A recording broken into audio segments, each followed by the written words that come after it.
గ్రంథములో దేవుని వాక్యాన్ని మనం చదువుకుందాం. దినవృత్తాంతముల మొదటి గ్రంథం 15వ అధ్యాయం. దినవృత్తాంతముల మొదటి గ్రంథము 15వ అధ్యాయము. మొదటి గ్రంథము 15వ అధ్యాయం 22వ వచనాన్ని 27వ వచనాన్ని కూడా మనం చదువుకొని ప్రార్థన చేసుకుందాం. దినవృత్తాంతముల మొదటి గ్రంథము 15వ అధ్యాయము 22వ వచనం. లేవీయులకు అధిపతి అయిన కెనన్య మందసమును మోయుటయందు గట్టివాడైనందున అతడు మోత క్రమము నేర్పుటకై నియమింపబడెను. 27వ వచనం. దావీదును మందసమును మోయు లేవీయులందరూ పాఠకుల పనికి విచారణకర్త కెనన్యాయును సన్నపు నారతో నేయబడిన వస్త్రములు ధరించుకొని ఉండిరి. దావీదును సన్నపు నారతో నేయబడిన ఏఫోదును ధరించి ఉండెను.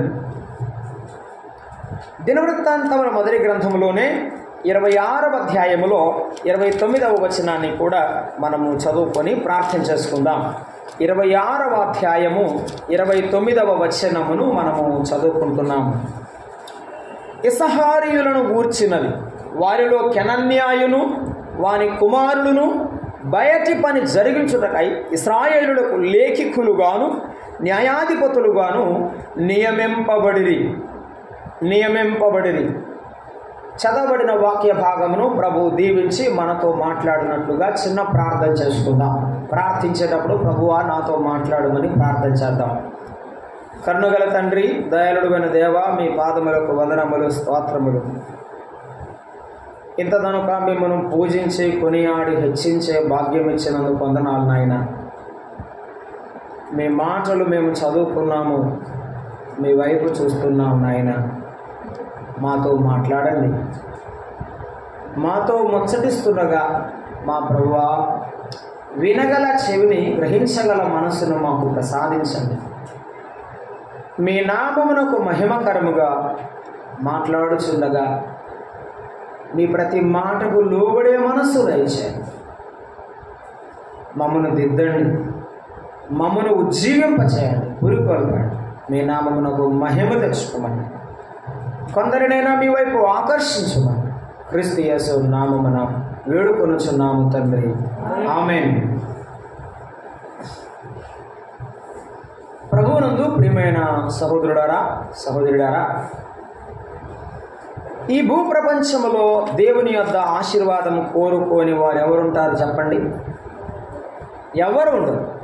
అందరూ దేవుని దగ్గర ఆశీర్వాదాన్ని కోరుకునేవారే. కానీ ఎవరైతే దేవుని నిజముగా హత్తుకుంటారో, ఎవరైతే దేవుని మనసుకు దగ్గరగా ఉంటారో వారే ఆశీర్వదింపబడేవారు. నేను మాట్లాడేది అర్థమవుతుందిగా? నాకు ఇటువైపు స్లాంగ్ తెలియదు, అంటే నాకు యాస రాదు. మీరే కొద్దిగా నన్ను అడ్జస్ట్ చేసుకోండి. దేవుని మనసుకు దగ్గరగా ఉండే వారికి దేవుని దీవెన దగ్గరగా ఉంటుంది. అర్థమైందా? దేవుని హత్తుకున్న వారికి దొరికిన దీవెనను గురించి మనము ధ్యానం చేయబోతున్నాం. దేవుని హత్తుకున్న వానికి దొరికిన దేవుని దీవెన. మనము కూడా దేవునికి దగ్గరగా ఉంటే, దేవుని మనసుకు దగ్గరగా ఉంటే, ఆయనను హత్తుకుంటే దేవుని దీవెన మనకు దొరుకుతుంది. అటువంటి వాణిని గురించి మనం చదువుకున్నాము. అతని పేరు కెనన్య. ఏమిటి అతని పేరు? ఏమిటంటే కెనన్య. కెనన్య అంటే అర్థం ఏమిటంటే యెహోవా స్థిరుడు అని అర్థం. కెనన్య అంటే అర్థం ఏమిటి? యెహోవా స్థిరుడు. అవును, మన ప్రభువారు స్థిరమైన వాడు. మన ప్రభువారు ఎటువంటి వాడు? చెప్పండి గట్టిగా. యెహోవా స్థిరుడైన దేవుడు. ఆయన అస్థిరుడు కాదు. ఆయనలో గమనాగమనం వలన ఏ ఛాయ అయినా చంచలత్వం లేనివాడు ఆయన. రూబేను చంచలుడు, మనసు స్థిరమైంది కాదు, మనిషి స్థిరమైన వాడు కాదు. కానీ దేవుడు పరలోకములో ఉన్న దేవుడు ఎవరైనా ఆయన స్థిరమైన వాడు. సియోనులో స్థిరమైన పునాది నాదే అన్నాడు ఆయన స్థిరమైన పునాది వేసేవాడు. ఎందుకంటే ఆయన స్థిరమైన వాడు. ఆయన పిల్లలమైన మనము ఎలా ఉండాలి? ఆ మాట చెప్తామని కదా ఇంతసేపు చెప్పింది. ఎలా ఉండాలి? స్థిరంగా ఉండాలి. 6 రోజులు 6 రకాలుగా కాదు. ఆదివారం ఏమో భక్తుడుగా, సోమవారం ఏమో మరో రకంగా, మంగళవారం మరొక రకంగా, బుధవారం నీకు ఇష్టం వచ్చినట్టుగా కాకుండా స్థిరంగా నిలకడైన జీవితం ఉండాలి. ఇదిగో మనం చదువుకున్న హనన్య దేవుని హత్తుకున్నాడని ఎలా చెప్తున్నాము? ఆ రుజువులు మనం చదువుకున్నాం. మొదటి మాట మనం చూస్తున్నాం చూడండి, 15వ అధ్యాయము 22వ వచనాన్ని మనం చదువుకున్నాం. ఏమనుంటున్నాడు? లేవీయులకు అధిపతి అయినా అన్నాడు. ఎవరంటే ఇతడు లేవీయుడు. ఇతడు ఎవరు? లేవీయుడు. మనము కొద్దిగా బ్యాక్గ్రౌండ్ తెలుసుకుంటే తర్వాత ముందుకెళ్దాం. అసలు ఈయన లేవీయుడే, కానీ లేవీయుల్లో ఎవరో మనం చూడాలి. లేవి ఎవరు అంటే ఆది కాండంలో యాకోబు భక్తుడు తెలుసుగా అమ్మ, యాకోబు భక్తుడు తెలుసుగా. యాకోబుకు 12 మంది కుమారులు ఉన్నారు. 12 మంది కుమారులలో లేవి ఒక కుమారుడు. లేవి ఒక కుమారుడు. ఆ లేవికి కలిగిన 6 సంతానం. సంఖ్యాకాండం 3వ అధ్యాయం 17వ వచనంలో లేవి యొక్క 3 కుమారుల ప్రస్తావన చేయబడింది. లేవికి 3 కుమారులు ఉన్నారు. ఏ అధ్యాయము? సంఖ్యాకాండం 3వ అధ్యాయము 17వ వచనం. 3వ అధ్యాయము 17వ వచనం. బైబిల్ని చాలా జాగ్రత్తగా చదువుకోవాలి, రాసుకోవాలి, నేర్చుకోవాలి. 3:17లో మనం చదువుతున్నాం. ఏమని అంటే గెర్షోను, కహాతు, మెరారి.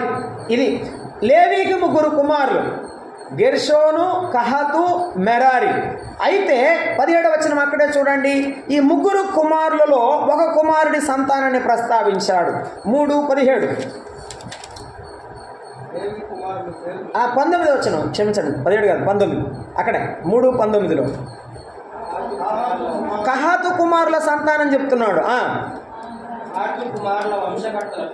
పేర్లు అమ్రాము అంటే మోషే యొక్క తండ్రి. అమ్రాము యొక్క బదులకు మోషే పుట్టాడు. మిరియాము, అహరోను పుట్టారు. ఇస్సహారు అన్నాడు. 2వ కుమారుడు పేరు ఇస్సహారు. ఏమండి ఆ మాట గుర్తుపెట్టుకోండి. ఇందాక మనం చదువుకున్న దినవృత్తాంతముల మొదటి గ్రంథం 29వ అధ్యాయం 26వ వచనం చదవండి. ఇస్సహారీయులలో అన్నాడు. ఆ మాట చదువుతారా? ఇస్సహారీయులలో. ఈ ఇస్సహారు ఎవరు అంటే లేవి యొక్క 2వ కుమారుడు. ఇప్పుడు చదవండి 29వ అధ్యాయము 26వ వచనాన్ని మనం చదువుకుంటాం కదా. 26వ అధ్యాయం 26-29. 26వ అధ్యాయము 29వ వచనాన్ని మనం చదువుకున్నదే మళ్ళా చదువుకుంటున్నాం. ఇస్సహారీయులను గూర్చినది, వారిలో కెనన్య అన్నాడు. అంటే కెనన్య ఎవరంటే లేవి కుమారుడైన ఇస్సహారు సంతానములోని వాడు కెనన్య. ఇదంత మీకు అర్థం అవడానికి అట్లా చదివాను అనమాట. అంత టైం తీసుకున్నందుకు. అంటే యాకోబుకు మనవడు లేక ముది మనవడు, ఎట్లయినా కానీ వివరాలు తక్కువగా ఉన్న ఇస్సహారు సంతానములోని వాడు కెనన్య ఎవరు? ఇస్సహారు సంతానముల వాడు అంటే లేవి గోత్రములో జన్మించిన వాడు అని అర్థం. లేవి అంటే అర్థం ఏమిటంటే హత్తుకొనుట అని అర్థం. లేవి అంటే అర్థం ఏమిటి? హత్తుకొనుట. తన భర్త తనను బాగా చూసుకోవడం లేదు, ప్రేమించడం లేదు అని ఒక జబ్బు కళ్ళగలిగిన స్త్రీ యాకోబు భార్య అయిన లేయా బిడ్డను కన్న తర్వాత ఇప్పుడైనా నా భర్త నన్ను హత్తుకుంటాడేమో అని ఆ బిడ్డకి ఏం పేరు పెట్టిందంటే లేవి అని పెట్టింది. నాతో ఉండాలి నా భర్త, నన్నే హత్తుకోవాలి, నా బిడ్డలతోనే ఉండాలి, నాతోనే ఉండాలి, ఆ యాకోబు ప్రేమ నాకే చెందాలి అని ఇష్టపడి కొడుకు పేరు పెట్టింది, లేవి అనే పేరు. కాలక్రమంలో వారు విస్తరించారు, ఇశ్రాయేలీలుగా వారు పరిణమించారు. వారు ఐగుప్తులోనికి వెళ్ళి ఐగుప్తులో దేవుడు వారిని రక్షించి ఎర్ర సముద్రం నుండి బయటికి తీసుకుని వచ్చాడు. అరణ్యములో వారిని నడిపిస్తున్న సందర్భంలో ఇశ్రాయేలీయులు అందరూ కూడా దేవుని మాటను తిరస్కరించి దేవునికి వ్యతిరేకంగా బ్రతుకుతున్న సందర్భంలో సీనాయి కొండ మీద నుండి 32వ అధ్యాయం నిర్గమాకాండంలో ఆయన కిందకు వచ్చాడు. ఇశ్రాయేలీయులు అందరూ ఇష్టానుసారంగా బ్రతుకుతున్నారు. మోషేకు కోపము చెన్నాడు. ఇప్పుడు ఎవరైతే దేవుణ్ణి ఇష్టపడతారో, దేవుని హత్తుకుంటారో, దేవుడంటే ఇష్టమంటారో యెహోవా పక్షమున ఎవరున్నారు రండి అని ఆయన పిలిచాడు. ఎవరు వచ్చారు తెలుసా? లేవీలు అనేటువంటి వారు అందరూ వచ్చి అన్నారు, మాకు ఎవరు కావాలంటే దేవుడే కావాలి అన్నారు. ఎవరు కావాలన్నారు? మీకెవరు కావాలి? లోకములో ఆటపాటలు, లోకములో అల్లరి, లోకములో పాపం కావాలా? దేవుడు కావాలా? రండి అని పిలిచాడు మోషే. పిలవగానే ఆ 12 మంది గోత్రాలలో ఒకే ఒక గోత్రం పరిగెత్తుకొని వచ్చింది. ఆ గోత్రమే లేవీ గోత్రం. మోషేను కౌగిలించుకున్నారు. మన దేవుడి దగ్గరికి వెళ్దాం, మేము దేవునితోనే ఉంటాం, ఆయనతోనే బ్రతుకుతామని ఆ రోజు తీర్మానం చేశారు. అందువల్ల దేవునికి లేవీలంటే ఇష్టం. ఆ గోత్రములో పుట్టినవాడే ఈ కెనన్య. అర్థమైందా? ఇప్పుడు కెనన్యాను గూర్చి కాదు, మనల్ని గూర్చే ఇది. ఒకప్పుడు మనము లోకంలో బ్రతుకుతున్నాం, దేవునిలో లేము, దేవునికి దూరంగా ఉన్నాం. ప్రేమించే దేవుడు, కరుణించే దేవుడు అని ఆయన గూర్చి విన్నాం. ఆయన దగ్గరికి ఏం చేశాం? లేవీలాగా పరిగెత్తుకొచ్చాం. ఈ లోకం వద్దు, ఈ పాపం వద్దు, ఈ లోకంలో ఉన్నటువంటి ఆశలు నాకు వద్దు, యేసయ్యే కావాలని ఏం చేశాం? చెప్పమ్మా. పరిగెత్తుకొని వచ్చాం, యేసయ్య దగ్గరికి వచ్చాం. యేసయ్య దగ్గరకు పరిగెత్తుకొని వచ్చాం. కెనన్య కూడా లేవీల వలె ఆ దేవుని హత్తుకున్నాడు. యేసయ్య నాకు కావాలని హత్తుకున్నాడు. అమ్మ, నేను ఒక మాట అడుగుతాను. ఒకప్పుడు విడిచిపెట్టొచ్చావు కదా, విడిచిపెట్టొచ్చావు కదా, అట్టే ఉన్నావా? అప్పుడప్పుడు అటు ఇల్లు వస్తున్నావా?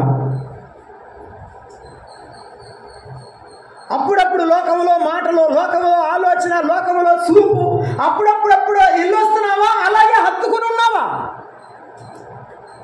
హత్తుకొని ఎందుకు ఉన్నామంటే ఆ హత్తుకొనడంలో ఒక మాట చూపిస్తా, క్రొత్త నిబంధన వెలుగులు. ఓకే, లూకాసు వార్త 15వ అధ్యాయం చూడండి.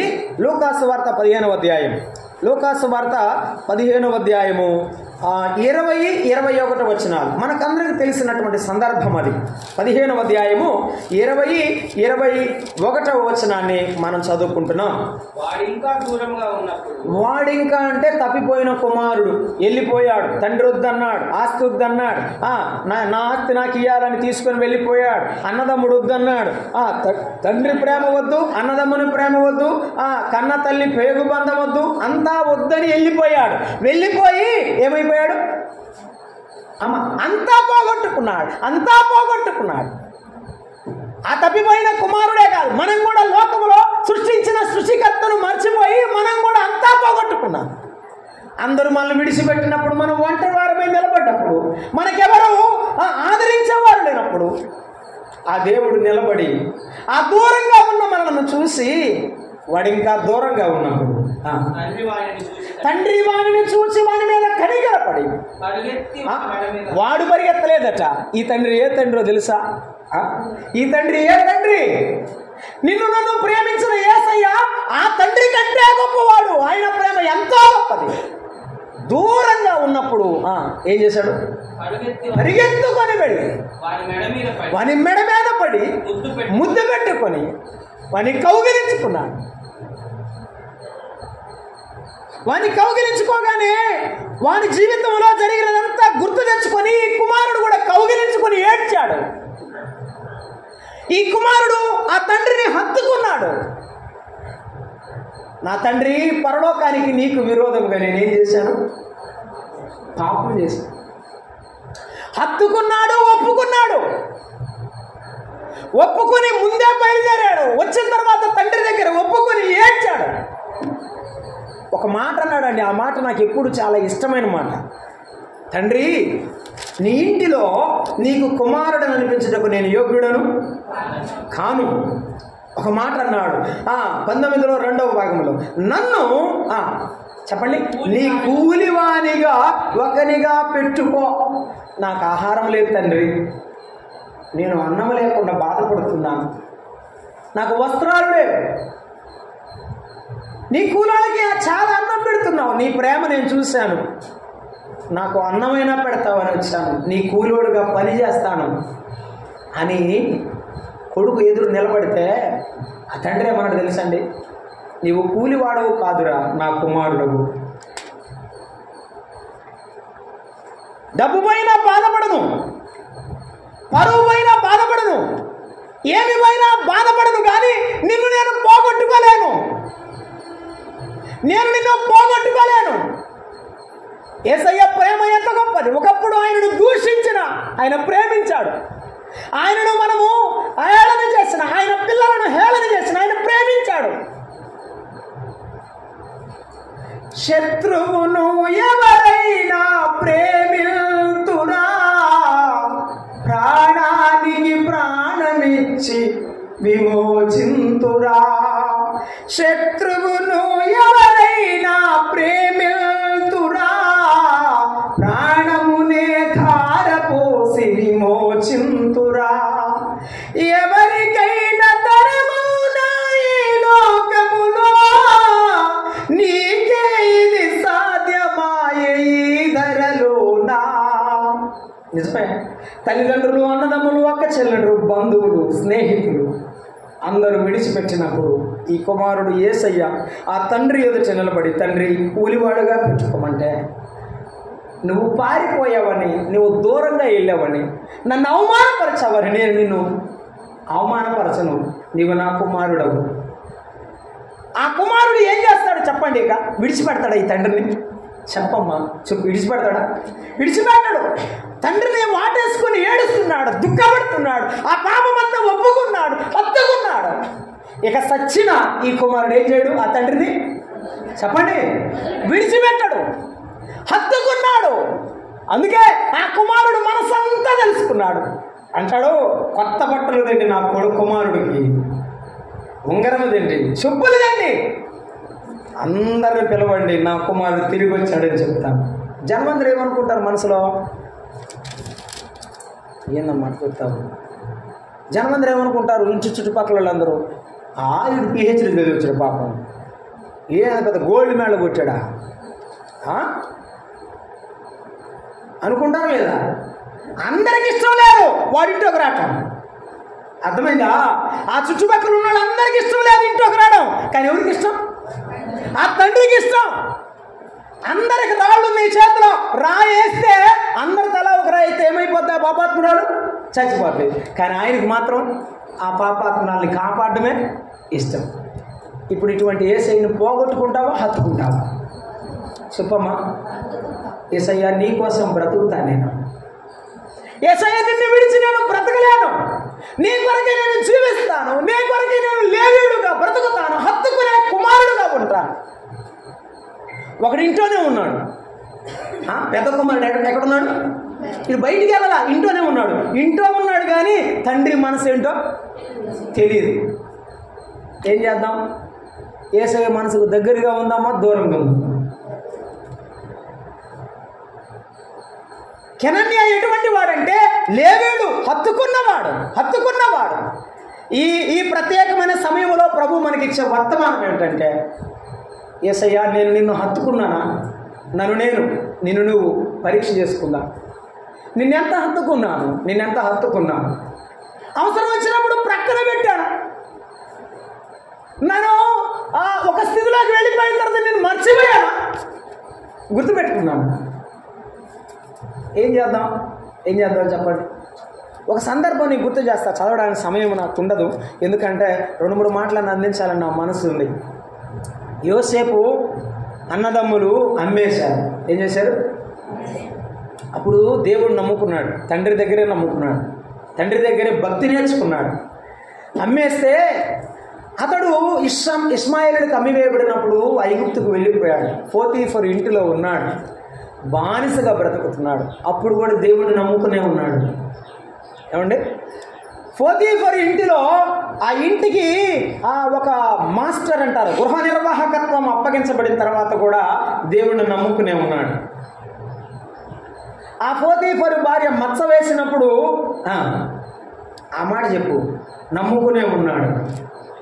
వాళ్ళందరూ తీసుకెళ్లి చెరసాల్లో వేసినప్పుడు చెప్పమ్మా, నమ్ముకునే ఉన్నాడు. తర్వాత దేవుడు అక్కడి నుండి చెరసాల నుంచి బయటికి తెచ్చి రాజు ముందు నిలబెట్టినప్పుడు కూడా ఏమన్నాడు? నమ్ముకునే ఉన్నాడు. నీ కష్టం వచ్చినా యేసయ్యను నమ్ముకునే అలాగే ఉన్నావా? నీ కన్నీరైనా, నిందైనా, అవమానమైనా యేసయ్య దగ్గరే ఉన్నావా? బడా నమ్మకమైన మంచి దాసుడా, ఈ కొంచెం జీవితంలో నాకు నమ్మకంగా ఉన్నావా? నా సేవకుడైన యోబుని గురించి చూసావా? సాతాను, నా సేవకుడైన మోషేని గురించి విన్నావా? నా సేవకుడు, నా దాసుడు ఎంత గర్వముగా చెప్పాడు తెలుసా దేవుడు? నిన్ను గురించి, నీ పిల్లలను గురించి, నీ కుటుంబాన్ని గురించి యేసయ్య చెప్పగలిగితే ఎంత మేలు, ఎంత మేలు. కెననీయాను గురించి పరిశుద్ధాత్ముడు రాసి ఉంచాడు ఏమిటంటే, అతడు మందసము మోయిట ఎందుకు గట్టివాడు, నమ్మకమైన వాడు, మందిరములో నమ్మకమైన వాడు, మందసం పనిలో నమ్మకమైన వాడు. అతడు హత్తుకున్నాడు. అందుకే దేవుడు ఆశీర్వదించి పరిచర్య ఇచ్చాడు. హత్తుకుంటేనే దేవుడు నీకు పని అప్పగిస్తాడు. ఆయన మనసుకు దగ్గరగా ఉంటేనే, ఆయన మనసు యొక్క విలువ నెరిగితేనే దేవుడు నీకు బహుమానం ఇస్తాడు. అందరికైనా ఇవ్వడు. మరట తలాంతులు ఇచ్చాడు కదా యేసయ్య, ఏమ్మా తెలుసుగా? ఉండబోకండి ఎట్టో తలకాయపో ఎట్టో చెప్పు, చెప్పకపోతే ఎత్తి నేను టీచర్నమ్మా, మీరు చెప్పలేదు అనుకో ఏమింటలేదు కావాలని చెప్పి ఇంక ముగిచ్చేస్తాను. తలాంతులు ఇచ్చాడు. ఒకడికేమో 1 తలాంతు ఇచ్చాడు, ఇంకొకడికి 2 ఇచ్చాడు, ఇంకొకడికి 5 ఇచ్చాడు. 5 తలాంతులు వాడేమో అటు నుంచున్నాడు, 2 తలాంతులు నుంచున్నాడు, 1 అడుగు నుంచున్నాడు. ఈ 1 నుంచున్నాడు అన్నాడంట, నేనేం చేశాను రా, ఆడికేమో 5 ఇచ్చాడు, 2 ఇచ్చాడు, నాకు 1 ఇచ్చాడు అన్నాడు. అని ఏమోలే అని వెళ్ళిపోయారు అందరూ. ఆ మాట అన్నప్పుడు వానికి అర్థం కాల. దేవుడు మళ్ళీ వచ్చి, యజమానుడు మళ్ళీ వచ్చి, నేను నీకు 5 ఇచ్చానుగా ఏం చేసావంటే, ప్రభువా ఇన్ని నాకు అప్పగించిన తర్వాత ఇది కూడా చేయకపోతే నా బతుకెందుకు అని ఈ 5కు 5 ఏమైనా సంపాదించాలని నా ప్రాణాన్ని బలంగా పెట్టి ఇంకొక 5 సంపాదించానయ్యా. నువ్వు పెట్టుకున్న నమ్మకాన్ని నేను కాపాడి నిన్ను ఒమ్ము చేయకుండా, నీ మాట పోకుండా నేను సంపాదించానయ్యా. బలా నమ్మకమైన మంచిదాసు. నీకు 2 ఇచ్చానికి ఏం చేసావు? ప్రభువా వానికి 5 ఇచ్చినా ఈ 2 నేను పోగొట్టకూడదు, గట్టిగా బలంగా బతకాలని ఈ 2కు 2 సంపాదించాను. ఆహా అబ్బా, నీకు 1 ఇచ్చానుగా. నాకు తెలుసయ్యా నువ్వంటే, నేనంటే నీకు ఇష్టం లేదని, నువ్వు కఠినవుడని, విత్తని చోట కోయిన వాడదని నాకు తెలుసుకొని ఈ 1 నేనేం చేశాను? ప్రభు ఎందుకు ఇచ్చాడు ఇప్పుడు మీకు అర్థమైంది. వానికి 1, వానికి 5 ఎందుకు ఇలా? ఎందుకంటే దేవుడు వాళ్ళకి కట్టిస్తాడు మనకి ఎట్టిస్తాడని ఎందుకు అడుగుతున్నావు అంటే, ఇప్పుడు అర్థం చేసుకో. నీ సంగతి ఏమిటో తెలుసు, నా సంగతి ఏమిటో తెలుసు కాబట్టి నాకు అన్నే ఇచ్చాడు, నీకు అన్నే ఇచ్చాడు, ఆయనకి అన్ని ఇచ్చాడు. వీడికి 5 ఇస్తే ఏమవుతుంది? ఇప్పుడు 1 ఇస్తేనే నష్టం. 5 ఇస్తే ఏం చేస్తాడు? 5 బాధ పెడతాడు. ఈ 1 ఇటు మేల 5 ఇటు మేల చెప్పండి చెప్పండి. ఇక 5 చెట్లు ఇచ్చాను అనుకో, 5 నాడితే పళ్ళు ఎక్కువ వస్తాయి, గంప కోసుకోవచ్చు. ఏమ్మా నేనంటే నచ్చదు మా పాస్టర్ గారికి, మా సంఘ పెద్దకి, మా సేవకుడికి అది ఇష్టం ఉండదు, సరిగా కూడా చెప్పడని అంటాడు. ఎందుకు తెలుసా? ఎవరు దేవుని పిల్లలు భక్తిగా శ్రద్ధగా భయంతో ఉంటారో వారంటే దేవుని సేవకులు ఇంకా మరీ ఇష్టంగా ఉంటారు. అందుకని వాళ్ళు ఇంకా భక్తిలో భయంలో దేవునిలో ఎదగాలని కోరిక. దేవునికి కూడా అదే. ఈ 1 నువ్వు తీసుకెళ్ళి నీళ్లు సరిగ్గా పోయకుండా చంపేసావు అనుకో, 5 ఇస్తే మాత్రం ఏం చేస్తా? చంపుతావుగా. 1 ఇస్తే మాత్రం చంపిందానివి, 1 ఇస్తే చంపితే 5 ఇస్తే ఏం చేస్తా? అంతే. ఇర్మియా గ్రంథంలో ప్రభు అడిగాడు, ఇర్మియా అడుగుతున్నాడు, ప్రభువా ఏం చెప్పాలనైనా వాళ్ళకి నాకు అర్థం కావట్లేదంటే ఓ పని చేయి, నీ నడుకట్టు ఉందిగా, ఉంది ప్రభువా, యూఫ్రటీస్ నదికి పో, నడుకట్టు దగ్గరికి పోయి, ఆడికెందుకు ప్రభువా, ఓవయ్యా చెప్తాను. పోయాడు, గొయ్యి తీసి గొయ్యిలో పెట్టు, గూజి పూడి చేయి, రా. వచ్చాడు. మళ్ళీ కొన్నాళ్ళ తర్వాత మళ్ళీ వెనక్కి వెళ్ళి ఆ పూడి చేసిందని బయటిది తీశాడు. తీస్తే ఆ నడికట్టుంది, చేతికి కట్టుకునే గుడ్డ దేనికి పనికి రాకుండా ఏమైపోద్ది? పాడైపోయింది కదా. వీడికి చినిగిపోయి మొక్కలు అయిపోయింది అనమాట. ప్రభు ఇప్పుడు ఏం చెప్పమంటే, ఇశ్రాయేలులు ఎట్టున్నారని చెప్పు అన్నాడు. ఆ మాట చెబుతానికి ఇదంతా చెప్పాడా అనుకున్నాడు. అర్థమైంది. నీకు నాకు ఎందుకు చెప్తున్నాడో మనం అర్థం చేసుకోవాలంటే, ఆయన మాటను మనం వినడానికి మనస్సు వచ్చితే మనము సిద్ధంగా ఉంటే ప్రభువు ఎప్పుడైనా మాట్లాడతాడు, ఎలాగైనా మాట్లాడతాడు. వింటావా? ప్రభువా నేను వినడానికి సిద్ధంగా ఉన్నా, నాతో మాట్లాడమంటే ప్రభు మాట్లాడతాడు. ఇదిగో కెనన్యా జీవితం ద్వారా మాట్లాడుతున్నాడు. అతడు లేవీయుడు హత్తుకున్నాడు. ఎదిగో తప్పిపోయిన కుమారుడు హత్తుకున్నాడు, స్థిరపడ్డాడు. నీవు హత్తుకుంటే స్థిరపడతావు. కొత్త నిబంధన గ్రంథంలో ఒక మాట నేను మీకు గుర్తు చేస్తున్నాను. 20వ అధ్యాయం యోహాను సువార్తలో ఒక శిష్యుడు ఉన్నాడు. ఆయన పేరు ఏమిటంటే యోహాను. ఆయనను గురించి బైబిల్లో రాలేమాడి మాట ఏంటంటే యేసు ప్రభు యొక్క రొమ్మును ఆనుకున్న శిష్యుడు. ఏ శిష్యుడు? ఈ శిష్యుడు యేసు ప్రభు రొమ్మును ఆనుకున్న శిష్యుడు. మనం ఏం చేద్దాం? యేసయ్య రొమ్ముకు ఆనుకుందామా లేదా? అయ్యా చూడండి, ఒక చిన్న బిడ్డ వచ్చి తల్లి ఒడిలో పడుకుంటాడు, తల్లి గుండెల మీద పడుకుంటాడు, తండ్రి గుండెల మీద పడుకుంటాడు. ఎప్పుడో తెలుసా? మా నాన్న ఏమనుకున్నాం, మా నాన్న ఏదైనా చేయగలడు అనే ధైర్యం ఉన్నప్పుడు, తండ్రి ఒక ధైర్యం అయినప్పుడు బిడ్డ తండ్రి ఒడిలో ఉంటాడు, తల్లి ఒడిలో ఉంటాడు. నీకు దేవుని మీద అదే నమ్మకం ఉంటే, మరలా చెప్తున్నా అదే మాట అమ్మ, దేవుని మీద అదే నమ్మకం ఉంటే, అదే నీ విశ్వాసం అయితే, నీవు ఎవరి వైపు చూడవు, నీ తండ్రి వైపే చూస్తావు, తండ్రినే హత్తుకుంటావు. ఇప్పుడు యేసయ్య మాట విందామా లేదా? యేసయ్యను హత్తుకుందామా లేదా? ఆయనే మన దేవుడు, మనల్ని కాపాడే దేవుడు ఆయన. రెండవ మాట 15వ అధ్యాయము రండి. మొదటిది కెనన్యా లేవీయుడు హత్తుకున్నాడు, మనము దేవుని హత్తుకుని ఉండాలి. రెండవది 15:22 చదువుతారా? దినవృత్తాంతముల మొదటి గ్రంథము 15వ అధ్యాయము 22వ వచనం.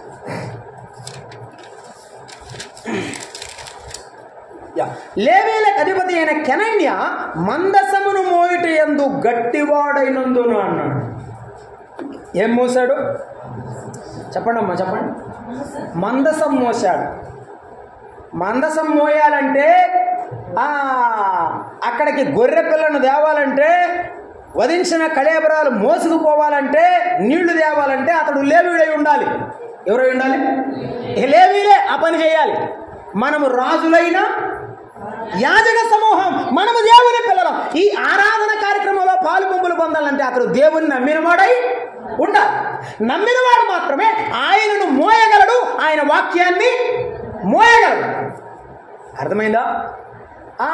ఇప్పుడు మందసము మోసిన కెనన్యాను మనం చూస్తున్నాం.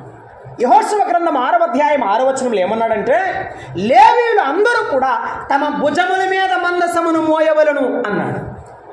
ఎత్తుకొని మోయాలి అన్నాడు యెహోషువ 6:6లో. సంఖ్యాకాండం 7:9లో చెప్పాడు భుజముల మీద మోయాలి అన్నాడు. ఎత్తుకొని మోయడం అంటే తల మీద కాదు, ఎడబెట్టాలి, భుజాల మీద మోయాలి. మన ప్రభు శిలువ ఎక్కడ మోసాడు చెప్పమ్మా? పాలుకారు దేహంబు పైన పాపాత్ముల కొరడాలెన్నో, పాలుకారు దేహంబు పైన పాపాత్ముల కొరడాలెన్నో, నాట్యమాడినాయి నడివీధిన నడిపాయి, నాట్యమాడినాయి నడివీధిన నడిపాయి, నోరు తెరువలేదాయే ప్రభువు, మధులు పలుక లేదాయే ప్రేమ, నోరు తెరువలేదాయే ప్రభువు, మధులు పలుకలేదాయే ప్రేమ. యేసయ్యా ఎందుకు మోసావి సిలువని అడిగితే ఏం చెప్తారు తెలుసా? నిన్ను ప్రేమించి నీ పాపాన్ని మోసాను కుమారుడు. నిన్ను ప్రేమించి నన్ను ప్రేమించి ఆయన పాపాన్ని మోస్తే ఈరోజు బైబిల్ మోయలేవా? ఆయన దైవ గ్రంథాన్ని మోయలేవా? కొంతమంది సిగ్గుపడుతున్నారు. ఎందుకు? బైబిల్ పట్టుకోవడానికి. పాకెట్ బైబిల్స్ వచ్చాయి ఈ మధ్య. పాకెట్ అంటే జేబులో పెట్టుకునే బైబిల్, చిన్న బైబిల్ వచ్చినాయి అన్నమాట. జేబులో పెట్టుకుని వస్తున్నారు, బైబిల్ తీసుకుని కూర్చుంటున్నారు. ఎప్పుడైనా బైబిల్ని హృదయానికి హత్తుకొని పట్టుకొని మందిరానికి రండి. దీన్ని పట్టుకున్నవాడు ఎవరు చెడిపోలేదు. దీన్ని పట్టుకుని బాగుపడ్డమన్న వాళ్ళు నిజంగా బాగుపడలేదు.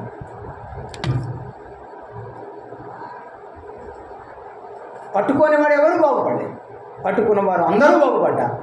తాగుబోతులు మారారు, వ్యభిచారులు, జూదగాళ్ళు, యేసుప్రభు అనేకులను మార్చివేశాడు. ఈవేళ కెనన్యాను చదువుకున్నాం. కెనన్యా కూడా ఆయనను తన భుజముల మీద మోశాడు.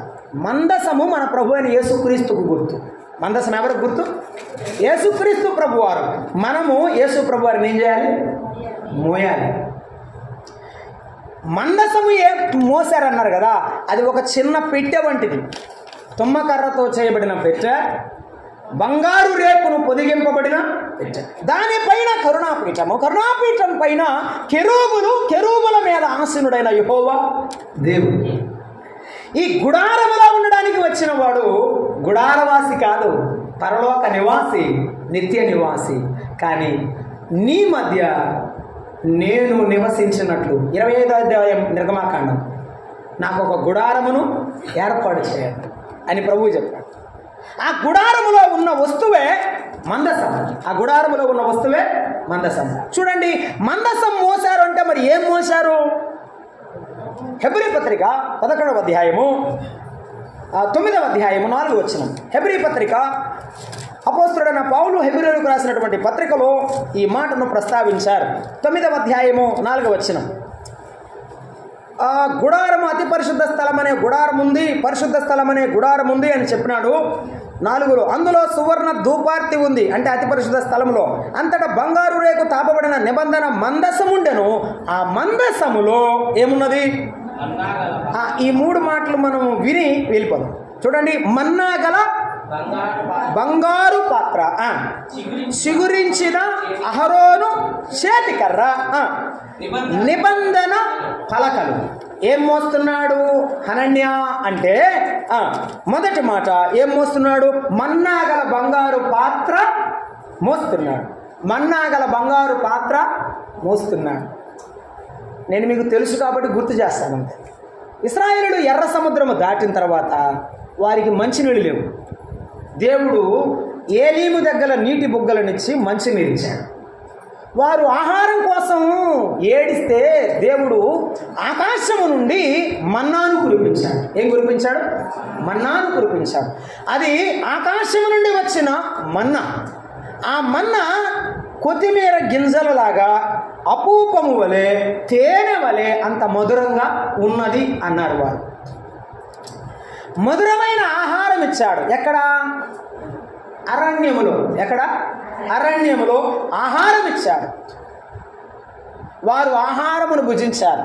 ఈ మాటను పౌలు భక్తుడు కొరింథీకి రాసిన మొదటి పత్రిక 10వ అధ్యాయములో 3వ వచనములో చెప్పాడు. మన పితరులు ఆ అరణ్యములో మన్నాను భుజించి మరణమైరి. ఏమయ్యారు? తిని వారు చనిపోయారు. చదువుతారా? కొరింథీయులకు రాసిన మొదటి పత్రిక 10వ అధ్యాయం 3వ వచనం. అందరూ ఆత్మ సంబంధమైన ఒక ఆహారమును భుజించిరి అన్నాడు. అందరూ ఆత్మ సంబంధమైన ఆహారమును భుజించిరి. ఆ ఆహారము మోసుకొని వెళ్ళారు. అదే ఆహారాన్ని ఏం చేశారు? భుజించారు, తిన్నారు, వారు బ్రతికారు. వారికి ఆహారం లేదంటే దేవుడు ఏమిచ్చాడు? చెప్పండమ్మా. ఆహారం లేదంటే ఏమిచ్చాడు? ఆహారం ఇచ్చారు. వారు కొన్నాళ్ళు పోయిన తర్వాత అన్నారు, ఇదేంటంటే నూనెలాగా ఉందా అన్నారు. ఏమన్నారు? నూనెలాగా ఉందన్నారు. ఇంకో కొంతకాలం పోసిన తర్వాత అన్నాడు, అసలు మాకు ఈ అడవిలో ఆహారమే లేదు. నేను నిజమే కావాలనుకున్నా. కింద చదివితే అన్నారు, ఈ సవిలే సారం లేని ఆహారం మాకెందుకు అన్నారు. మొదటేమో తేనెలాగా ఉందన్నారు, తర్వాత ఏమో నూనెలాగా ఉందన్నారు, తర్వాత ఏమో అసలు ఇది ఆహారం ఎట్ట ఆహారం, దీన్ని ఎవరు తింటారు అన్నారు. అక్కడేం తిన్నారు? ఐగుప్తులో కొరడా దెబ్బలు తిన్నారు. అన్నం లేక ఆకలి డొక్క లోపలికి పీకిపోయి, ఇటుకలు చెయ్యండి, కలప ఇవ్వము, కాల్చుకోవడానికి మీరే మన్ను తెచ్చుకోవాలి, మీరే కాల్చాలి, మీరే కలప తెచ్చుకోవాలి, చేసి ఇటుకలు మాకు ఇవ్వండి అన్నారు. ఆహారం పెట్టకుండా కొరడాలతో దెబ్బలు ఏడ్చారు. దేవుడు వారి మొరవిని దిగివచ్చి వారికి ఆహారం ఇస్తే ఆ ఆహారాన్ని వారు ఏమంటారు? ఏ పరిగిరాలంటారు. యేసుప్రభుని నమ్ముకోక మునుపు దేవా ఈ లోకంలో ఎవరు సహాయం చేస్తారని ఏడిస్తే యేసయ్య ఆదరించి పిలిచాడు, చారదీస్తే ఆయన దగ్గరికి వచ్చాం కదండి. దగ్గరికి వచ్చిన తర్వాత దేవుడు ఒక స్థితి ఇచ్చాడు, ఉన్నతమైన స్థితి వచ్చిన తర్వాత ఇప్పుడు ఏమంటున్నామంటే ఏక ప్రార్థనకు రావిందంటే నువ్వు పూర్తి చేయాలి, నేను చెప్పకూడదు. ఇక ఏడ జరుగుతుంది తమ్ముడా అన్నా, కుదరదన్నా. ఎప్పుడు పొజిషన్స్ వచ్చిన తర్వాత వారికి ఆహారం ఇచ్చి పోషించాడు. అక్కడ 10వ అధ్యాయం 4వ వచనం చెప్పాడు, అనేకులు ఆయనకి ఇష్టలుగా ఉండకపోయిరి అన్నాడు. ఈ కెనన్య దేవునికి ఇష్టడు కాబట్టి మందసం మోసాడు. చాలామంది ఇష్టలుగా లేరు కాబట్టి అక్కడ చనిపోయారు, సంహరించబడ్డారు. నీవు దేవునికి ఇష్టరాలవైతే, దేవునికి ఇష్టడవైతే దేవుని అనుగ్రహం మరియ వలె పొందుతావు, ఎలీజబెత్ వలె పొందుతావు, దేవుని కృపకు పాత్రుడవబోతావు. ఆయన వాక్యాన్ని నమ్మి ఆయన వాక్యాన్ని నీవు స్వీకరించు, అనుభవించు, ఆనందించు. ఆయన వాక్యం మన్నా వంటిది, ఆయన పోషిస్తాడు. ఆయన వాక్యం దుడ్డు కర్ర వంటిది, ఆయన ఆదరిస్తాడు. ఆయన వాక్యం పలకల వంటిది, ప్రమాణ వాక్యం. దీన్ని నీవు పట్టుకొని ముందుకు వెళ్ళాలి. ఈ 3 మోసాడు ఆయన. 119వ కీర్తన 50వ వచనంలో అన్నాడు, నీ వాక్యము నన్ను బ్రతికించను, ఇదే నా బాధలో నాకు నెమ్మది కలిగించను. ఏ వాక్యం? ఈ వాక్యం బ్రతికించే వాక్యం, బ్రతికించే వాక్యం. నేను ఇంటి మీద ఒంటిగా ఉన్న పిచ్చిగా వలె ఉన్నాను, నా కుమారుడును చంపడానికి వెంటబడుతున్నాడు అబ్షాలోము. సౌలు చేత తరమబడ్డాను, నా కుమారుల చేత ఇప్పుడు తరమబడుచున్నాను. అయినా నా దేవుడు నన్ను విడిచిపెట్టి పోలేదు. ఈట ఇసరడం సౌలు మానలేదు, కాపాడడం దేవుడు చెప్పవే మానలేదు. సాతానుడు అనేక ఆటంకాలు నీ కుటుంబానికి, నీకు, నీ వ్యక్తిగత జీవితానికి చేయడం మానలేదు. దేవుడు కాపాడకుండా మానలేదు. దేవుడిని ఎలా మర్చిపోతావు? ఆయన వాక్యాన్ని ఎలా మర్చిపోతావు? ఆయన వాక్యాన్ని మన్నన చేయాలి కదా, గౌరవించాలి కదా, కాపాడాలి కదా, నీ బిడ్డలకు నేర్పించాలి కదా. అయ్యా ఆయన నమ్ముకుంటే నన్ను కాపాడాడు రా. మన దేవుడు ఎంత గొప్పవాడో నీకు తెలుసా? ఈ వాక్యాన్ని నీ మనసులో పెట్టుకో. నేను చచ్చిపోయినా ఇది ఉండాలిరా, నీకు ఉండాలిరా చెప్పావా? మందసాన్ని భుజాల మీద మోసుకొని వెళ్ళాడు. ఎన్నాళ్ళు మోస్తున్నా ఈ బైబిల్ గ్రంథాన్ని? ఎన్నాళ్ళు నీ బిడ్డలకు నీ మనసులో పెట్టి నీ బిడ్డలకు కూడా అందిస్తూ మోస్తున్నా? హెబ్రీ పత్రికలో పౌలు భక్తుడు 5వ అధ్యాయం 12లో అన్నాడు, మీరు పాలు తాగవలసిన వారుగా ఉన్నారు, కాలాన్ని బట్టి చూస్తే మీరు బలవంతులు, బలమైన ఆహారం తినాలన్నాడు. వాక్యం అనే ఆహారం ఏ ఆహారం అట? బలమైన ఆహారం. ఇది ఆత్మ సంబంధమైన ఆహారం. శరీర సంబంధమైన ఆహారం కొరకు ప్రతి మనిషి కష్టపడుతున్నాడు, కానీ ఆత్మ సంబంధమైన ఆహారం ఏ ఆహారం? ఇది బలమిచ్చే ఆహారం. యేసయ్య ఎవరంటే బ్రతికించే దేవుడు, బలమిచ్చే దేవుడు, బ్రతికించే దేవుడు. ఇప్పుడు ఏం చేద్దాం? ఆయన దగ్గర బ్రతుకుదాం, మన ఆయుష్ పెంచుకుందాం. ఆయన దగ్గర బ్రతుకుదాం, బలాన్ని పొందుదాం. యేసయ్య బలమిస్తాడు. ఆశ్చర్యకరుడు, ఆలోచనకర్త, బలవంతుడైన దేవుడు, నిత్యుడగు తండ్రి. ఆ నిత్యుడైన తండ్రి దగ్గర బలాన్ని పొందుదాం. ఆయన వాక్యాన్ని చదువుతున్నప్పుడల్లా ఆదరిస్తాడు, ఆయన వాక్యాన్ని చదువుతున్నప్పుడల్లా బలమిస్తాడు, ధైర్యం ఇస్తాడు. ఎవరు నిన్ను ఆదరించకపోయినా నీ వెనక ఉండి నిన్ను నడిపించే నాయకుడు, విశ్వాసమునకు కర్త మన ప్రభువైన యేసుక్రీస్తు. ఏం చేద్దాం? ఆయన వాక్యాన్ని మోద్దామా లేదు? మోద్దాం. అరణ్యములో ఐగుప్తులో ఎప్పుడైనా ఈటి శ్రీరాళ్ళు, కత్తి పట్టుకున్నారు వాళ్ళు? బైబిల్ తెలుసని నేను అలా చెప్పడం లేదు. ఐగుప్తులో ఎప్పుడైనా యుద్ధం చేశారు వాళ్ళు? యాడ్ చేశారు? ఇటుకలు గాలిస్తే వాళ్ళు యాడ్ పట్టుకున్నారు. ఈటి పట్టుకోలేదు, కత్తి పట్టుకోలేదు. ఆడ కత్తి పట్టుకోవడం తెలీదు. ప్రభువా 40 సంవత్సరాలు ఎందుకు ఏళ్ళని తిప్పావు నాయన, నేను ప్రార్థన చేస్తాను. నాకు కూడా అర్థం కాక అప్పుడు తర్వాత అర్థమైంది, ఓహో ఈ అరణ్యంలో తిరిగితే కానీ యుద్ధం చేయడం నేర్చుకోలేడు, ఈ అరణ్యంలో తిరిగితే కానీ కష్టం విలువ, బాధ విలువ, నేను ఎంత వాళ్ళని ప్రేమిస్తున్న వారికి అర్థం కాదని అరణ్యంలో ఆయన నడిపించాడు అంతే. ఇప్పుడు ఈ లోకమైన అరణ్యంలో మోసగాళ్ల మధ్య, కుయింతి పరుల మధ్య, అనేకులైనటువంటి ప్రజల మధ్య నిన్నెందుకు నడిపిస్తున్నాడు తెలుసా? నిన్నెందుకు నడిపిస్తలేదు తెలుసా? నేను నిన్ను విడిచిపెట్టలేదు అని ఆయన చెప్పడానికి నడిపిస్తున్నాడు. ఏం చేద్దాం ఇప్పుడు? ఆయన మాటను అలాగే పట్టుకుని పోదామా లేదా? అంతే. వారు నడిచి వెళ్ళారు, బ్రతికించే వాక్యాన్ని పట్టుకున్నారు, బలమిచ్చే వాక్యాన్ని పట్టుకున్నారు. యేసు ప్రభు చెప్పిన ఒక్క మాట చదువుదాం. క్రొత్త నిబంధన వెలుగులో 6వ అధ్యాయం 48వ వచనం చదువుతారా? యోహాను సువార్త 6వ అధ్యాయము 48వ వచనాన్ని మనం చదువుకుంటున్నాం. ప్రభు మన్నాను గురించి అక్కడ మాట్లాడుతూ వచ్చారు. 6వ అధ్యాయము 48వ వచనాన్ని మనం చదువుకుంటా ఉన్నాం. ఆయన మన్నాను గురించి ఆయన మాట్లాడినారు. ఏడంటే 31వ వచనంలో మన్నాను మీ పితరులు అరణ్యములో భుజించిరి అని వారితో చెప్పాడు. 32లో పరలోకము నుండి వచ్చిన ఆహారమును నేనే ఆహారం, నన్ను భుజించిన వాడు ఎన్నడూ చనిపోడు అని ఆయన చెప్పాడు. ఇప్పుడు చెప్పండి 40 విశ్వసించువాడే నిత్య జీవం గల. తింటం అంటే ఏంటి? తింటం అంటే ఏమిటంటే, ఏం ప్రభువా ఈ మాటలు చాలా కఠినంగా ఉన్నాయి, నిన్ను మేము ఎట్ట తినగలం అని వారు అనుకున్నారండి. అవన్నీ నేను చదవడం లేదు. ప్రభు అన్నాడు, విశ్వసించువాడే నిత్య జీవము. యేసు ప్రభు నమ్మేవా? నమ్మితేనే అదే నీ బలం, అదే నీ ఉజ్జీవం, అదే నీ ఆశీర్వాదం. మార్తా నమ్మిన ఎడల నా మహిమను చూస్తా. నమ్మకుండా నీవేమి చేయలేవు. యేసయ్య విశ్వాసం లేకుండా నీవు సాధించలేవు, ఏమి పొందలేవు. ఆ మాటకి మనకు అర్థమిస్తున్నాడు మత్తయి సువార్త 4వ అధ్యాయం 4వ వచనంలో. సాతానుడు యేసు ప్రభువును శోధిస్తున్నప్పుడు ప్రభు ఇచ్చిన సమాధానం, నీవు దేవుని కుమారుడు కదా, ఈ రాళ్లను రొట్టెలుగా చేసుకొని తినరాదా అని అడిగాడనమాట వాడు. అడిగితే ప్రభు ఏం చెప్పాడు? రొట్టె వలన మనుష్యుడు జీవే మాత్రము కాదు కానీ దేవుని నోట నుండి ప్రతి మాట, యేసు ప్రభు ప్రతి మాట మనల్ని ఏం చేస్తుంది? జీవిస్తుంది, ఉజ్జీవింపజేస్తుంది.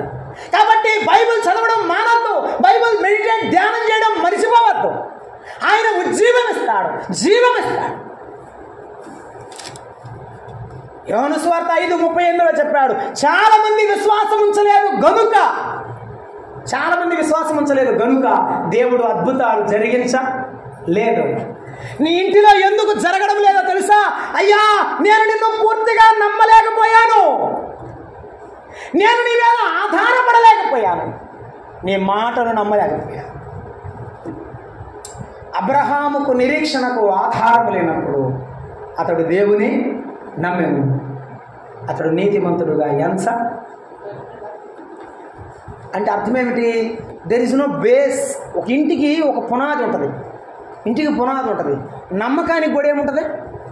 పునాది ఉంటుంది. కానీ అసలు ఆ పునాదే లేదట.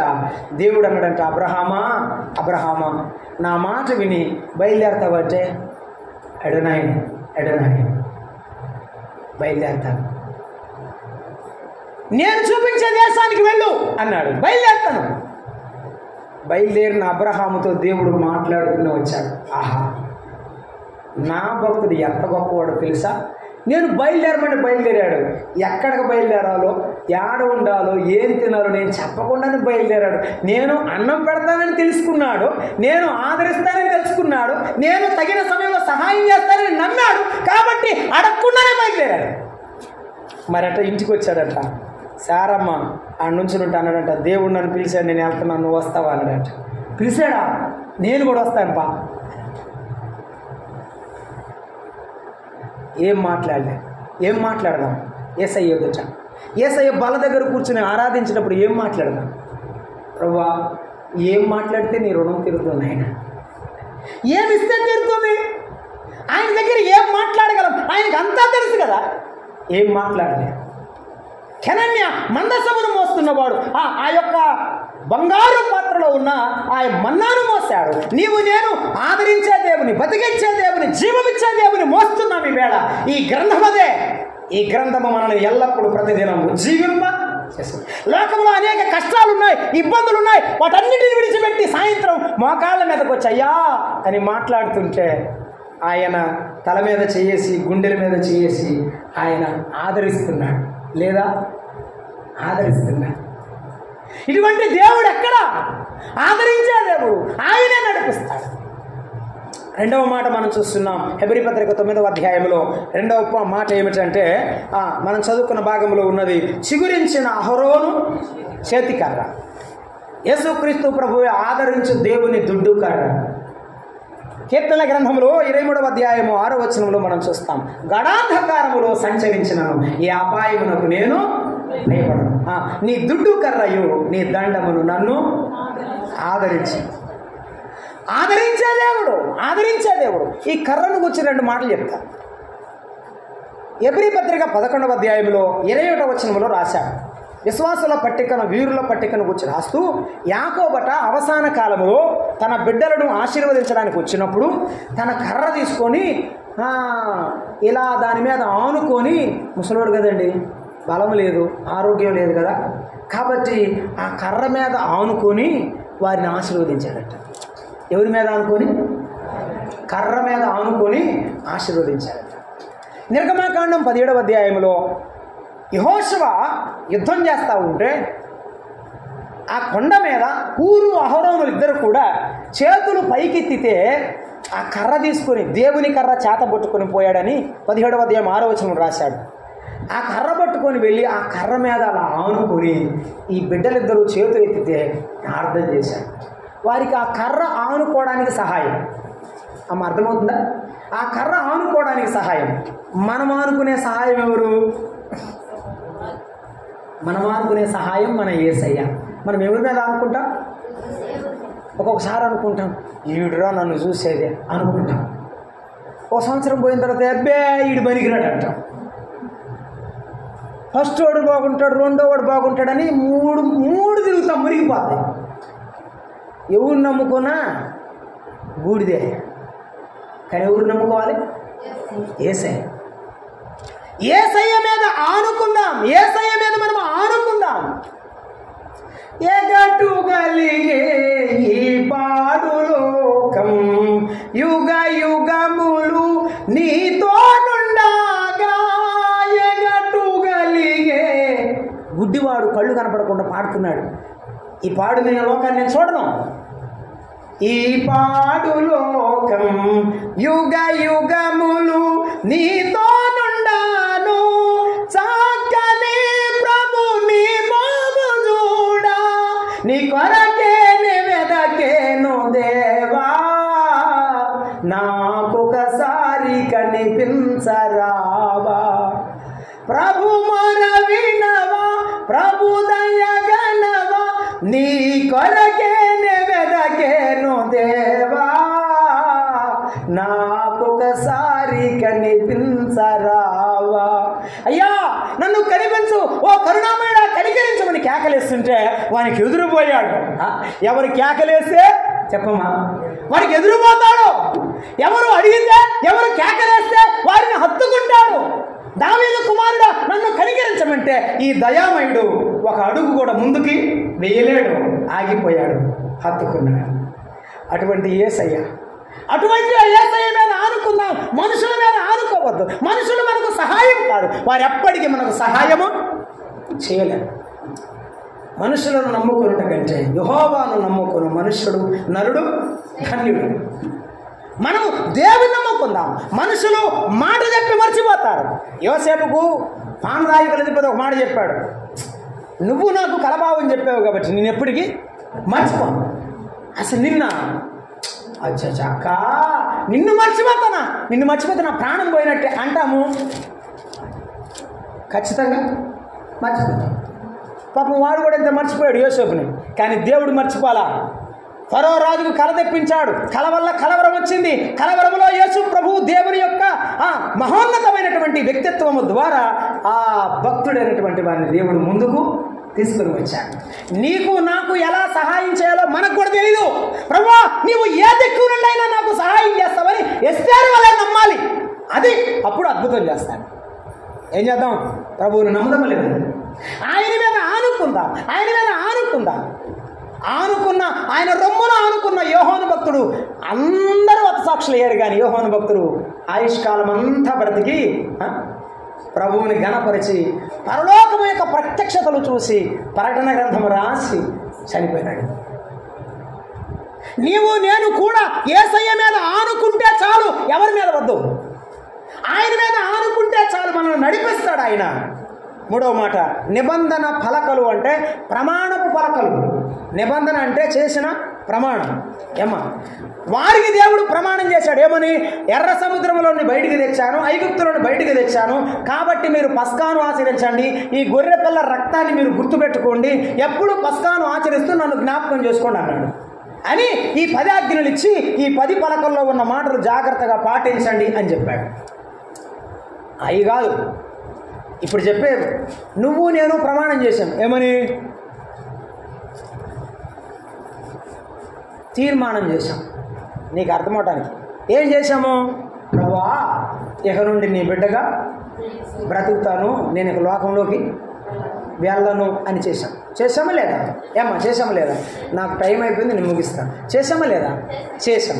ప్రమాణము చేసిన తర్వాత ఎంత కష్టమైనా, ఎంత నిందైనా, అవమానమైనా ఆయనతోనే ఉన్నామా, ఆయననే మోస్తున్నామా, ఆయన వాక్యానికి కట్టుబడి బ్రతుకుతున్నామా లేదా, అదే ముఖ్యం.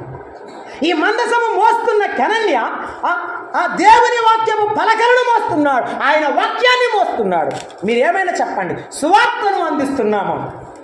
ఆయన వాక్యాన్ని అనేకులకు అందిస్తున్నామా? సువార్తను మోసుకునే వారం అవుతున్నామా? ఆయన వాక్యాన్ని మనం భరించే వారం అవుతున్నామా? ఏమిటి? మరలా చెప్తున్నాను. పరలోకములో ఒక పెద్ద మీటింగ్ పెట్టాడు దేవుడు, తండ్రి అయిన దేవుడు. మీటింగ్ పెట్టి, నా బిడ్డలు భూమి మీద నేను సృష్టించాను, వారు నేను సృజించిన పిల్లలు అందరూ త్రోవ తప్పిపోయారు, తొలగిపోయారు, పాడైపోయారు, నా బిడ్డల్ని ఎవరైనా బాగు చేయడానికి వెళ్తారా అని అన్నాడంట. గాబ్రియల్ దూత మనసులో అనుకున్నాడంట, నన్ను బొమ్మంటే పాతాలే అనుకున్నాడంట. మిఖాయేలు దూత అన్నాడు, నన్ను పిలుస్తాడేమో చూద్దాం అనుకున్నాడంట. రఫాయేల్ అనుకున్నాడంట, అవును ప్రభు పిలిస్తే పోవడం మంచిది, లేకపోతే మేలకొనడం మంచిది అనుకున్నాడంట. యేసు ప్రభు అన్నాడంట, కుమారుడు అన్నాడంట, తండ్రి నేనున్నాను, నన్ను పంపు. నా తండ్రి పని నేను కాకపోతే ఎవరు చేస్తారు? నా తండ్రి పరిచర్య నేను కాకపోతే ఎవరు చేస్తారు? నా తండ్రి కష్టంలో నేను కొంతైనా పాలు పొంగులు పొందకపోతే ఎవరు పొందారు? కాబట్టి తండ్రి నేనున్నాను, నన్ను పంపుమంటే నా కుమారుడు, ఇదిగో ఈయన నా ప్రియమైన కుమారుడు,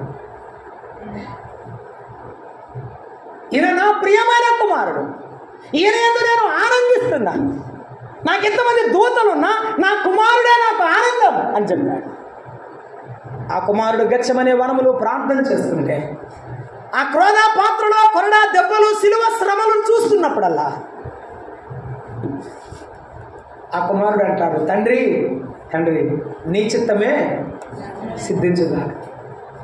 ఈ కష్టం వచ్చిందా నీ ఇష్టమే, ఈ శ్రమ వచ్చిందా నీ ఇష్టమే, కానీ నీ ఇష్టానికి తలపొంచుకున్నాను. కష్టం వచ్చిందని నిన్ను విడిచిపెట్టి వెళ్ళలేను, బాధలున్నాయని నిన్ను దూరమై వెళ్ళిపోలేను. ఇటు విశ్వాసి, ఏ విశ్వాసి సంఘంలో ఉంటుందో ఆ సంఘం బాగుంటుంది, ఆ వ్యక్తి బాగుంటాడు, ఆ కుటుంబం బాగుంటుంది. నాకేమైనా పర్వాలేదు, నా దేవుని, నా యేసయ్యను మాత్రం నేను విడిచి పెట్టలేదు. ఎంతమంది ఉన్నారు ఇలాగ? పిడికిమంటే ఆరాధన మానేసేవారు, ప్రార్థన మానేసేవారు, వాక్య కూడికను మానేసేవారు. ఎంతమంది ఉన్నారు? నా ప్రభువుని నేను మర్చిపోలేను, విడిచిపెట్టలేను. కెనన్య ఎన్నేళ్ళు మోసాడు మందసం? ఆ రోజేనా? అప్పటికేనా? తాను కనాను చేరే వరకు, కనానులో అడుగు పెట్టే వరకు మందసాన్ని మోస్తూనే. నీవు నేను పరలోక కనాను చేరే వరకు, పరలోక రాజ్యము చేరే వరకు ఈ దేవుని గ్రంథాన్ని మనం ఏం చేయాలి? మోయాలి. ఈ ప్రమాణానికి కట్టుబడి ఏం చేయాలి? జీవించాలి. విడిచిపోకూడదు. కష్టం వచ్చిందని నీవు విడిచిపెట్టకూడదు. ఎవడైనా నన్ను వెంబడింప గోరిన ఎడల తన సిలువను ఎత్తుకొని, ఏమెత్తుకొని? సుఖాన్ని ఎత్తుకొని కాదు, కష్టాన్ని ఎత్తుకొని, శ్రమల్ని ఎత్తుకొని, నీ భుజాన్ని ఎత్తుకొని. ఆ గాడిద పిల్ల యేసయ్యను ఎత్తుకున్నప్పుడు అనుకుంటుంది, నా యేసయ్య నా భుజాల మీద ఉన్నాడు, నాకెంత భాగ్యము అనుకుంది. కానీ 35 ఏళ్ల వయసులో ఉన్న యేసయ్య ఎంత బరువు ఉంటాడు? చిన్న గాడిద పిల్ల ఎంత ఉంటుంది? ఏం మాట్లాడేదమ్మా? అప్పుడప్పుడు ఏలియాని గురించి చెప్తుంటాడు. ఏలియాను దేవుడు కాకోలముతో పోషించాడు, కాకి అంట మాంసం మొక్క తెచ్చిందంట. ఎంత తెచ్చిద్ది? 2 కేజీలు తెచ్చిద్దా కాకి? ఎంత తెచ్చింది? అంత మొక్క తెచ్చింది. ఆ మొక్కే సాలు అనుకున్నాడు, ఆయన ఇచ్చిన మొక్క సాలు అనుకున్నాడు, సంతోషపడ్డాడు, బతికాడు. అది ఆయన భక్తి జీవితం, అది మితమైన జీవితం. ఆ కరువులో కూడా పోషించిన దేవుని కృప, అది ఆయన భక్తి, అది దేవుడిచ్చిన కృప. నీకు నాకు ఈ కష్టాల్లో, ఈ శ్రమల్లో ఆయన కృప గుర్తొస్తుందా? ఇదేమిచ్చావు ప్రభువా, ఈ చిన్న మొక్క ఏం జరిగింది ప్రభువా, అదేంది ప్రభువా, ఇదేంది ప్రభువా అన్నాము చెప్పండి. కెనన్య ఎంత భక్తి గలవాడంటే ఆయన మందసాన్ని మోస్తున్నప్పుడు తన జీవితాంతం బతికేవాడు. మనం కూడా అలాగే తరలించండి, ప్రార్థించండి. వాక్యమైన ప్రభువును, బ్రతికించే వాక్యం, ఆదరించే వాక్యం, బలపరిచే వాక్యాన్ని మనం అనుభవించాలి, స్వీకరించాలి. మనము ఆనందముతో గైకొనాలి. ఆయన కర్ర, ఆయన దండం, ఆయన దక్షిణ హస్తం ఆదరించేది, ఆయన మీద ఆనుకోవాలి. ఆయన సహాయాన్ని మనం పొందాలి. ఆయన ప్రమాణ వాక్యములు గైకొని మనము ఆయనను ఘనపరచాలి.